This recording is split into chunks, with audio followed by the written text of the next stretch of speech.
Hello, my name is Suraj Uttamchandani. I use he, him, his pronouns, and I'm currently a visiting research scientist at Indiana University. I've been asked to respond to the question, reflecting on how your own scholarship in queer and trans studies changed during COVID-19 and global Black Lives Matter uprisings against police brutality, what advice would you give graduate students as they initiate and carry out their own work, especially in terms of research pursuits and data collection? Yeah, this is a good question that I'm going to answer kind of impractically and rather more abstractly, so forgive me. One of the things I've been thinking about a lot lately is urgency. This summer, I have been bombarded with messages suggesting an urgent need to rethink education, an urgent need to consider how companies perpetuate racism, and so on. And yet, personally, I'm experiencing a total slowdown. Everything is taking me a little bit longer, and in a very real way, I feel as though I have deferred the rest of my life by a year, or that my personal self is kind of on hold or in a holding pattern. And so I'm making decisions with that way of thinking about time in mind. And so I posit that ameliorating these injustices, particularly racial injustice and anti-Blackness, is not urgent in the sense meant by these corporate email headlines. I say that not because racial justice is unnecessary. Of course it is. In fact, racial justice is long overdue. It is past due. And of course it is urgent in the sense that lives are literally at stake.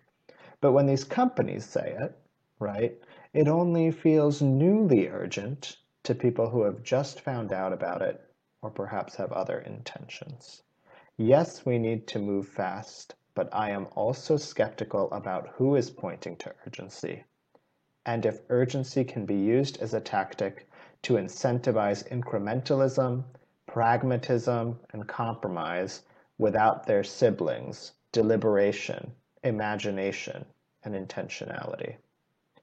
As researchers, we want to be responsive, but we can be responsive without being exploitative, as some would ask us to be. You can speak to a moment in more ways than immediately sending out a high-end survey to people who are already in distress. Although if it's in your skill set to do this rigorously and ethically, I don't know that I would stop you. But you can also speak to a moment by situating that moment in context, for example, in its temporal context, both with regard to how we got here and where we could go from here if we were to move thoughtfully. So that brings me to my central point, which is that equitable research takes time. But some forms of research, particularly research on people rather than research with people, and research that does not seek to benefit the people who can be said to have produced the data, lend themselves to rapid analyses and write-ups. But that kind of research may not be for us. And conforming to its time scale as the normative one, therefore feels like a trap. Simply wanting to finish a degree does not justify unethical research. And I say that knowing firsthand that being in graduate school is emotionally and financially precarious and that some of us can't afford this slowdown.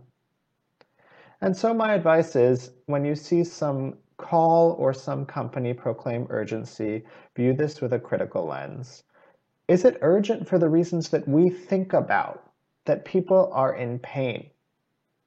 Or is it urgent that the company appear to have always cared about this issue, that the journal can be said to be responsive, that the university looks like it has its finger on the pulse?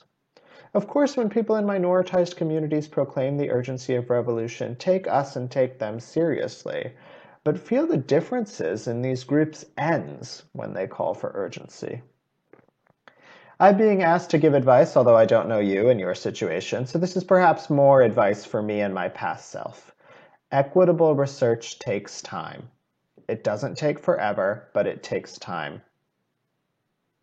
And it responds to urgency in some sense, but not in a way such that urgency comes at the cost of deliberation. So my advice is to engage with the slow research movement. Think about ways as a person that you can be responsive that are not only you publishing your research immediately, and think about who you're being responsive to.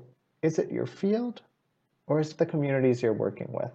And in addition to the communities you're working with, there's also a need right now to be responsive to yourself and your changing needs in these changing times.